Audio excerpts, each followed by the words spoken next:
محبوب نے فرمایا ابو امامہ کیا بات ہے یار، یہ وقت نہیں مسجد آنے کا، اور اس وقت کے اندر میں تمہیں مسجد میں دیکھ رہا ہوں، اس وقت کیوں بیٹھے ہو؟ عرض کرنے لگے حضور مجھے قرض نے پریشان کر دیا، آزمائش میں آ گیا، حضور کیا کرو؟ تو نبی کریم نے فرمایا میں تمہیں دعا سکھاتا ہوں۔ حضور نے دعا سکھائی، کہاں پڑھو اللہم انی اعوذ بک من الہم والحزن واعوذ بک من العجز والکسل واعوذ بک من الجبن والبخل واعوذ بک من غلبۃ الدین وقہر الرجال۔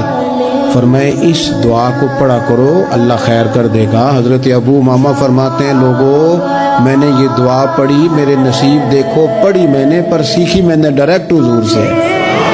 میں نے یہ دعا پڑھی، اللہ نے میرے قرضے بھی دور کر دیے اور میرے غم بھی سارے دور کر دیے۔ ہمارے تو وظیفے میں اعلیٰ حضرت نے اس دعا کو شامل کر دیا، فرمایا اسے پڑھو، صبح بھی پڑھو، شام بھی پڑھو، غم بھی دور ہوں گے، قرضے بھی دور ہوں گے۔